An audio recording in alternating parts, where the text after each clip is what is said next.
पूज्यपाद श्री उड़िया बाबा जी महाराज। जो साधक पवित्रता से, चाहे गृहस्थ में हो या व्यक्त हो, नैष्ठिक ब्रह्मचारी हो या सीमित ब्रह्मचारी हो, सीमित ब्रह्मचारी कुछ वर्ष बाद फिर गृहस्थ में जाना है, नैष्ठिक ब्रह्मचारी आजीवन ब्रह्मचर्य रहना है, उसको इन 21 बातों को ध्यानपूर्वक सुनना चाहिए और अपने जीवन में उतारना चाहिए।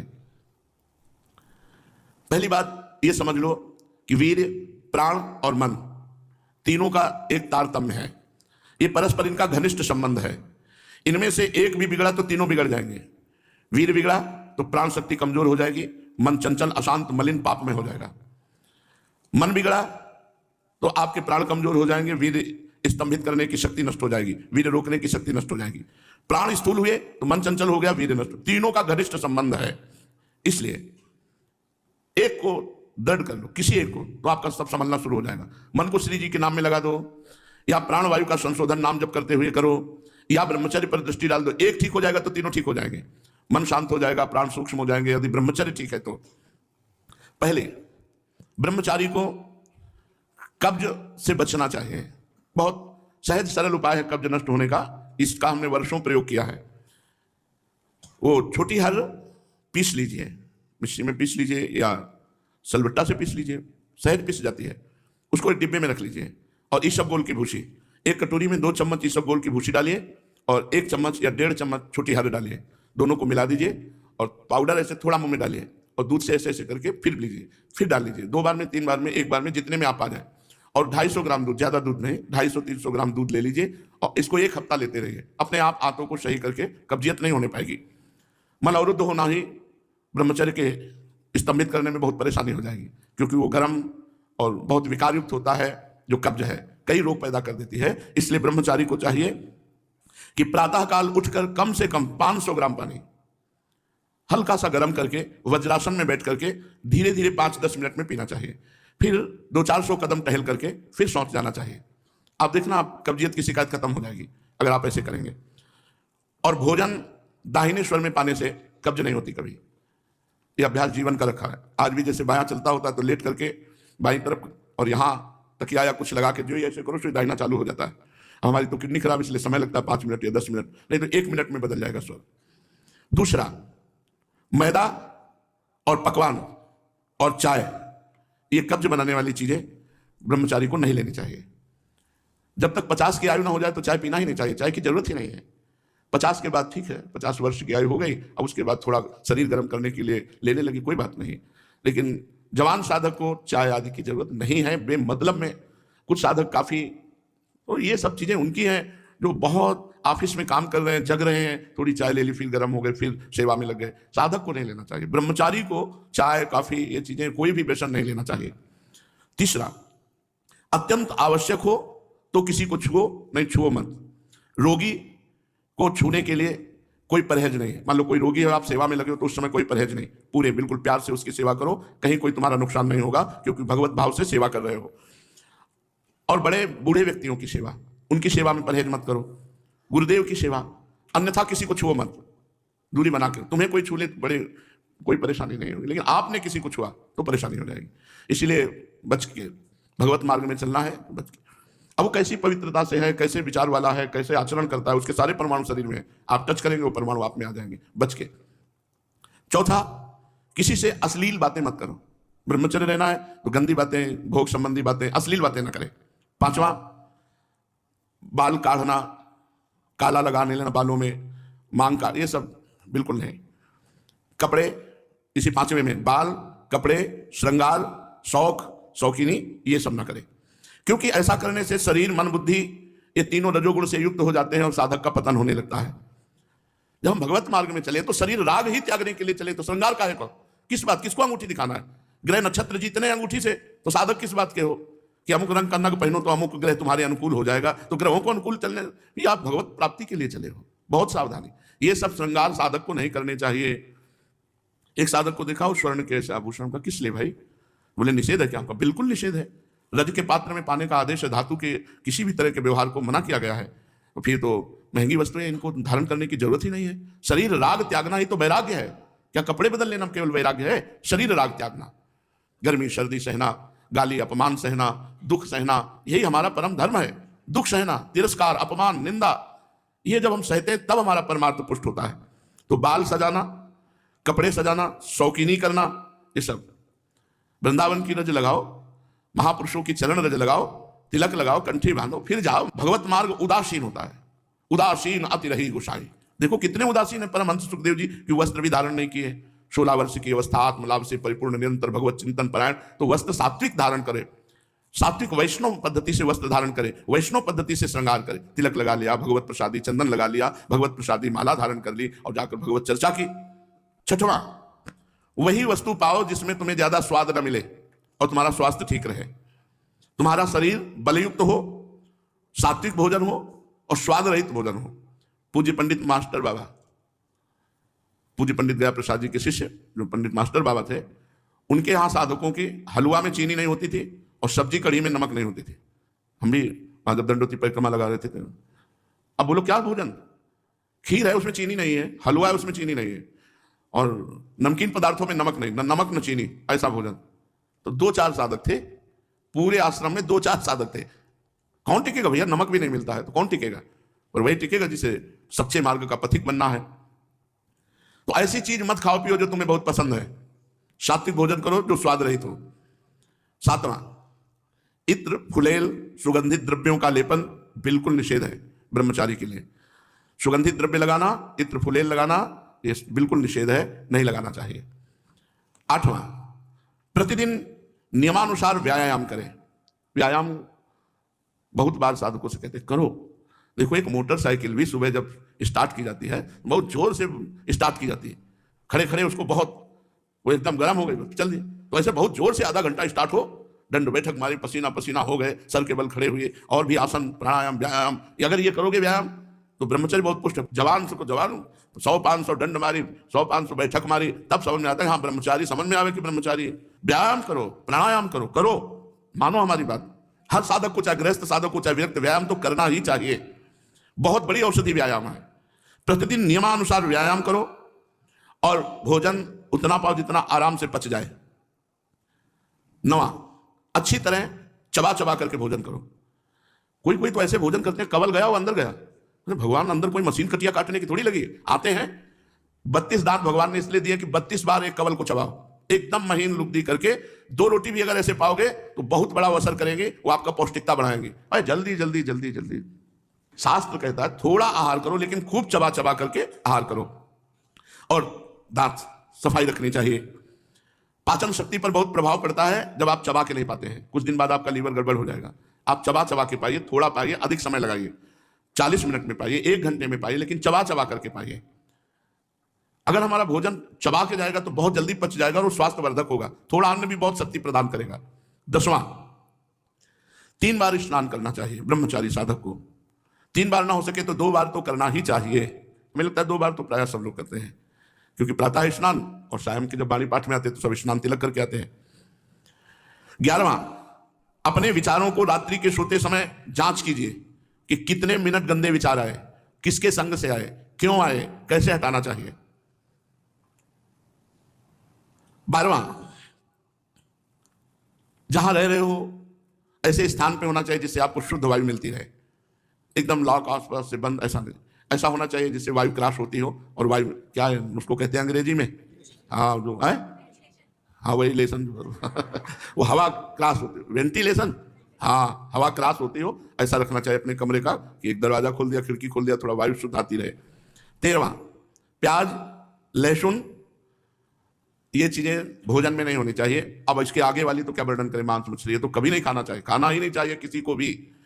प्याज लहसुन घोर तमोगुण पैदा करता है, इसे नहीं खाना चाहिए, ये संतों ने वर्जित किया है। इसमें कोई पाप नहीं है खाने में, पर ये तमोगुण है और भजन में बहुत विरोधी है, इसलिए इसे नहीं पाया जाता। जैसे कुछ संत सलगम नहीं पाते, गाजर नहीं पाते, बैंगन नहीं पाते, क्योंकि इनमें तमोगुण उत्पन्न होकर के भजन विरोधी वृत्ति आने की संभावना है। प्याज लहसुन तो खुला सब संतों ने निषेध किया है जो हमारे भागवतिक मार्ग में चलने वाले हैं। रात को रसेदार शाक या दही या छाछ नहीं खाना चाहिए रात के समय। ब्रह्मचर्य पालन करने वाले को इमली नहीं खानी चाहिए, किसी भी तरह की खटाई नहीं खानी चाहिए, अधिक तेल का प्रयोग नहीं होना चाहिए, लाल मिर्च नहीं होनी चाहिए, कोई भी गरम मसाला नहीं होना चाहिए। अरे बहुत बड़ा व्रत है ब्रह्मचर्य। ये अत्यंत आवश्यक है कि रात्रि में यदि आप दूध लें तो ना ठंडा होना चाहिए ना गर्म होना चाहिए, बस ऐसे कोश आया होगा हल्का सा गर्म कर, और उसे पी के 30 मिनट टहलना चाहिए, तब शयन करना चाहिए। दूध पी के 30 मिनट टहलना चाहिए। 14वां, दोपहर के समय भोजन के बाद चाहे 15 मिनट ही विश्राम करना चाहिए। वैसे वर्णन है 16 दाई करवट, 32 श्वास सीधे और 64 बाई करवट, इतने में 15 मिनट हो जाएंगे, या कम में भी हो सकता है। कम से कम भोजन के बाद 15 मिनट तो विश्राम करना ही चाहिए मध्याह्न में। यदि रात्रि में आप जगते हैं तो मध्याह्न में सो सकते हैं। सायंकाल के भोजन में बहुत सात्विकता होनी चाहिए, कोई भी गरिष्ठ पदार्थ नहीं होना चाहिए। सायंकाल तो बस मूंग की दाल और रोटी, 2 रोटी ले ली, मूंग की दाल ले ली, बस। अब शयन के समय 250 ग्राम, आधा लीटर दूध हो गया, बहुत हो गया। अब देखो इतना सब खान पान है और ना तो शरीर में मांस है और ना चेहरे पे तेज है, तो खान पान का मतलब क्या, बहुत ज्यादा बोझा डाला जा रहा है। थोड़ा खाओ भी तेज जागृत होगा। 15वां, दिन में नहीं सोना चाहिए। अभी अभ्यास किया है तो रात्रि में जगने पर भी दिन में नहीं आती ही नहीं है। जैसे लेटे भी ला तो एक ऐसी सरसराहट सी शरीर में होती कि उठ के बैठ जाओ, बैठ गए, कभी टहल रहे, पूरी दोपहर ऐसे कटती है। रात्रि में 8, 9, 11, 12 जगने के टाइम, ये 11 और 12 के बीच में, 8, 9 के बीच में शयन करना। मध्याह्न में 1 मिनट भी नींद नहीं। अभ्यास योग युक्तेन चेतसा नान्य कामिना, अभ्यास किया जाए तो हम हर विषय पर विजय प्राप्त कर सकते हैं। तो रात्रि में जो बहुत जगते हैं, मान लो सेवाएं हैं, पूरा का पूरा श्री जी का श्रृंगार करते हैं बच्चे, जो साधक संतजन, उनके लिए है कि आप 3 घंटे सो सकते हैं। रात्रि में बिल्कुल शयन नहीं हुआ तो दिन में आप आराम कर सकते हैं, सो सकते हैं। और जिनको रात्रि में 4 घंटे सोने को मिला, 5 घंटे, वो 15 मिनट विश्राम करके बस बैठ जाओ, इतना भोजन पाओ, 15 मिनट विश्राम किया, 16 श्वासें दाहिनी करवट, 32 श्वासें शवासन में सीधे और 64 श्वासें बाएं करवट में, इतने में आपका शास्त्रीय सिद्धांत से विश्राम मध्याह्न का हो जाएगा। दिन में कभी सोना नहीं चाहिए। यदि रात में आप जगे हैं तो फिर दिन में सो सकते हैं। 16वां, भोजन के पहले लघु शंका कीजिए, अच्छे से हाथ धोइए, पैर धोइए, हाथ धोइए, कुल्ला कीजिए, तब भोजन पाने जाइए। भोजन के तुरंत बाद लघु शंका कीजिए, इससे आपके शरीर में कभी गर्मी नहीं चढ़ेगी, पित्त नहीं बढ़ेगा, कब्ज नहीं बनेगी। और शयन करने के पहले लघु शंका करके फिर आप जाइए, जनेंद्रिय को शीतल जल से प्रक्षालित कीजिए। 17वां, 64 श्वासें बाएं करवट के बाद अगर आपको रात्रि में सोना है तो फिर दाएं करवट में तुरंत हो जाइए। बायां स्वर शीतल नाड़ी चलेगी, चंद्र नाड़ी, इससे आपको स्वप्न दोष नहीं होगा। आप देख लीजिए ऐसा करके। 16 श्वासें दाएं करवट, 32 शवासन, 64 बाएं। अब सोना है आपको तो तुरंत फिर दाएं करवट हो जाइए और दाएं करवट सोने का अभ्यास कीजिए। जो 18वां, रात्रि में पहली नींद के बाद जहां नींद खुल जाए दोबारा मत सोइए, बैठ जाइए आसन पर और जप कीजिए, भजन का अभ्यास कीजिए। ये जीवन भर रही है वाणी हमारे साथ, तो यही अभ्यास पूज्य पादुड़िया बाबा की आज्ञा से, यही अभ्यास आज भी यही अभ्यास भगवत कृपा से है। तो इसीलिए 11 से 12 का, जितने में नींद खुली, बस जहां घड़ी पे दृष्टि पड़ी 11 के ऊपर, तो बस फिर बैठ गए। बराबर तो बैठ नहीं सकते घंटा 2 घंटा, तो फिर थोड़ा 4 कदम टहले, फिर बैठ गए। ये लड़ाई है, लड़ाई है। नींद से लड़ना, भोजन से लड़ना, काम क्रोध से लड़ना, भगवान के लिए हम इन सब सुखों का त्याग करते हैं जो लौकिक सुख है। रात्रि में निद्रा भंग हो जाने पर साधक को पुनः नहीं सोना चाहिए, नहीं तो स्वप्न दोष होने की संभावना है। यदि उठने के समय से 1 घंटा पहले नींद खुल जाए तो फिर मत सो, अभ्यास करो ऐसा। साधक को चाहिए समाचार ना सुने, टीवी ना देखे, कोई सीरियल ना देखे, अश्लील पुस्तकें ना पढ़े, ये नहीं करना चाहिए, साधक को नहीं करना चाहिए। हमें सब कुछ भूलकर अपने प्रभु की याद में डूबना, चाहे गृहस्थ हो चाहे विरक्त हो। 20, किसी भी तरह का मनोरंजन न करें। कई प्रकार के सांसारिक खेल हैं, उन मनोरंजन न करें। मनोरंजन करने से संसारिकता बढ़ती है, भजन की गंभीरता नष्ट हो जाती है। यदि आपको समय ऐसा है कि हमारे पास समय है 1 घंटा हम समय, तो आप कोई फुलवाड़ी लगा लीजिए, अगर जगह है उसको सींचिए। आप श्री जी के लिए जो वाटिका है उसकी सेवा कीजिए, सोनी लगा दीजिए, पोछा लगा दीजिए, दीवारों को साफ, मतलब किसी क्रिया में लग जाइए, मनोरंजन मत कीजिए। 21वां, किसी की निंदा मत कीजिए, किसी की समीक्षा मत कीजिए, ब्रह्मचारी है कि नहीं। और किसी भी सांसारिक उत्सव में सम्मिलित नहीं होना चाहिए। श्राद्ध है, पितृ तर्पण है, ब्याह है, पार्टी है, किसी भी तरह के इसमें नहीं सम्मिलित नहीं होना चाहिए। हमें सम्मिलित होना है भगवत भक्तों की, जहां लीला कथा हो रही भगवान की, उस सभा में। हमें सांसारिक संबंधों की सभाओं में नहीं। लो बाबा निमंत्रण है, आप आ जाइए ब्याह में। किसी के भी ब्याह में सम्मिलित होना, पार्टी में सम्मिलित होना, मुंडन के उत्सव में सम्मिलित होना, पितृ तर्पण आदि के, श्राद्ध आदि के, किसी में भी नहीं। किसी भी ऐसे उत्सवों में सम्मिलित नहीं होना जिनका संबंध सांसारिक क्रियाओं से है। ब्रह्मचारी उपासक को चाहिए कि बस केवल भगवत भक्तों की जहां मंडली है, भगवत चर्चा है, रसिक मंडली में या तन को नीके ढंग लगाओ, क्योंकि वहां आपकी वासनाएं नष्ट होंगी और भगवत आराधना होगी। पार्टियों में जाओगे लोग ऐसे वैसे, रजोगुणी कपड़े, रजोगुणी भोजन, तुम्हारा बुद्धि चलायमान हो जाएगी। क्या हुआ, रसेंद्री का ही तो स्वाद है। अरे मारो, घाटी नीचे माटी, बस ऐसे 2 अंगुल जीभ का स्वाद है, यहां से गया खत्म नर्क। तुरंत उल्टी करो तो गंदा, और 6 घंटे रुक जाए तो गंदा ही गंदा। काहे को अपनी इंद्रियों को। महाराज जी मन कैसे रुके, प्रश्न, मन कैसे रुके साधना में? गुरुजनों के शरणागति होकर उनके द्वारा दिए हुए नियम का कट्टरता पूर्वक पालन, तब मन रुक जाएगा। जो नियम दिया उसका बिल्कुल कट्टरता से पालन, उतने राइट टाइम राइट संख्या, बस सब बात बन जाएगी। कट्टरता पूर्वक नियम का पालन किया जाए। यदि हम नियम पर दृढ़ रहे तो मन हमारा क्या बिगाड़ सकता है? नियम तो भगवान देख रहे हैं ना। हम लोग नियम पर दृढ़ नहीं रहते, इसी से हमारी दुर्दशा होती चली जा रही। ना कोई संध्या वंदन कर रहा है, ना कोई गायत्री जप कर रहा है, पूज्य बाबा कह रहे हैं, ना कोई सूर्य भगवान को अर्घ दे रहा है, ना सूर्य नमस्कार कर रहा है। भजन करने के लिए सबसे बड़ी आवश्यकता है नियम का पालन। अब कम से कम 4 बजे तो उठ जाए। तो आजकल के नियम बने हैं सोने की, 12-1 में सोना और सुबह 7-8 बजे तक, कोई तो कहता है 11-11 बजे तक सोते हैं। तो भगवान भुवन भास्कर उदय हुए और आप सो रहे हैं तो आपकी आयु कीर्ति श्री यह सब नष्ट हो जाएगा। नियम से चलो तो मन तुम्हारा रुक जाएगा। नियम में ही मन को रोका जाता है, और नियम में बड़ी सामर्थ्य है। हम शाम के स्नान के बाद ध्यान में बैठते थे, तो आज बैठ तो नहीं पाते। जो ही स्नान किया सो नशा चढ़ने लगता है, आंखें घूमने लगती है, ध्यानस्थ बुद्धि होने लगती है। अगर हम किसी से बात न करें तो थोड़ी देर में ही शांत, चाहे सोफा में बैठे चाहे बैठे, वो अभ्यास, वो अपने आप ध्यानस्थ कर देता है। अभ्यास में बड़ी सामर्थ्य है, नियम में बड़ी सामर्थ्य है। महाराज जी ये हमें गुस्सा बहुत आता है, क्रोध कैसे दूर करें? कोशिश करो। खुर्जा में एक भक्त केदारनाथ थे। एक दिन उनको बहुत क्रोध आया अपने नौकर पर, और उनको नियम दिया गया था कि क्रोध नहीं करना है।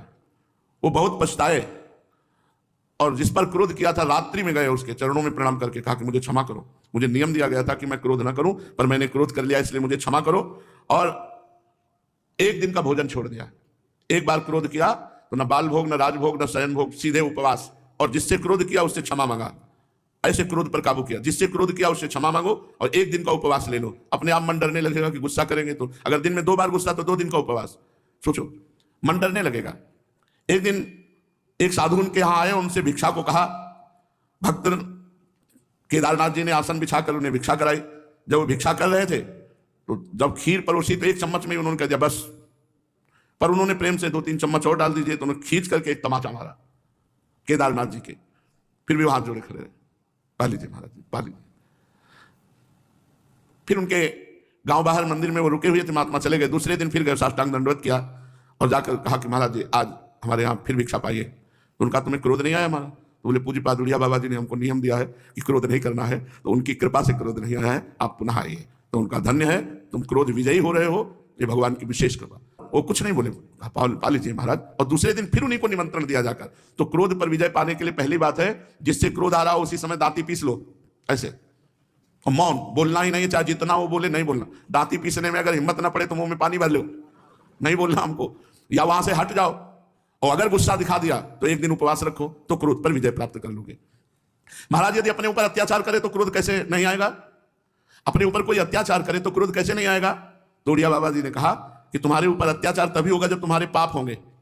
तो विचार करो, तुम्हारे पाप को नष्ट करने के लिए भगवान ने विधान बनाया है। वो तुम्हें गाली दे रहा है, वो तुम्हारा अपमान कर रहा है, तुमसे झगड़ा करना चाहता है, तुम मौन रहो, उसकी गाली सह लोगे तो तुम्हारा पाप नष्ट हो जाएगा। वो तुम्हारा पाप उससे बुलवा रहा है। अंतर्यामी भगवान की प्रेरणा के बिना तो कोई कुछ कह नहीं सकता। तो मेरे भगवान ने मेरे पाप नाश के लिए ये विधान बनाया है। इसलिए यदि कोई हमारा अपमान करे, निंदा करे, हमें दुख देना चाहे, तो हम अंतर्यामी भगवान की प्रेरणा समझकर मौन होकर चुपचाप सह ले। सहनशीलता ही साधना की उन्नति है। हृदय में प्रसन्न होना चाहिए कि जो हमको भोग शारीरिक दंड मिलना था, भगवान ने गाली दिलाकर निपटा दिया, निंदा कराकर निपटा दिया। समझो, जहां पत्थर बरसने थे वहां फूल बरसा के निपटा दिया। 2 महात्मा थे, वे कहीं जा रहे थे तो रास्ते में एक आम का बगीचा पड़ा। तो एक महात्मा ने पके पके आम तोड़ लिए। नहीं तोड़ना चाहिए, नहीं तोड़ना चाहिए, बिना माली से पूछे नहीं। जो उसका मालिक है उससे अनुमति लेनी चाहिए, ये शास्त्रीय पद्धति है। अब वो आम तोड़ करके जो आगे बड़े मालिक आ गया, उसने दूर से देखा वो कोई श्रद्धालु था नहीं। उसने जम के पिटाई की महात्मा की। एक ने तोड़ा था, एक साथ थे, पीटे दोनों महात्मा को। महात्मा शांतिपूर्वक सहे। दूसरे ने पूछा कि आम तो तुम तोड़े और पिटे हम भी, इसलिए क्या हो सकता है? क्योंकि हमारा क्या अपराध था? तो उनका प्रारब्ध दोनों का था। अब भूख लगी थी और आम पके थे, कोई था नहीं, तो मुझे लगा कि तोड़ लेना चाहिए, इसलिए तोड़ लिया। लेकिन वो महात्मा थे, जब उनकी पिटाई हुई तो उन्होंने, हमारा प्रारब्ध भोग है, तभी मेरी बुद्धि भ्रष्ट हुई और मैंने आम तोड़ा और मेरे शरीर को दंड मिला। विवेक के द्वारा बचो, क्रोध मत करो। गलती भी हो जाए और तुम्हें कोई दंड दे रहा है तो उस गलती का प्रायश्चित क्रोध करना नहीं चाहिए। क्रोध का नाटक कहीं कहीं करना पड़ता है, जैसे शिष्य पर, पुत्र पर या सेवक पर। आप किसी डिपार्टमेंट के बड़े अधिकारी हैं, अनुचर प्रमादी है, उसको ठीक करने के लिए आपको क्रोध का नाटक करना ही पड़ेगा, पर नाटक होना चाहिए, सच्चाई में तुम्हारे हृदय में क्रोध नहीं होना चाहिए। तो ऐसे हम धीरे धीरे एक एक विकारों पर विजय प्राप्त करें।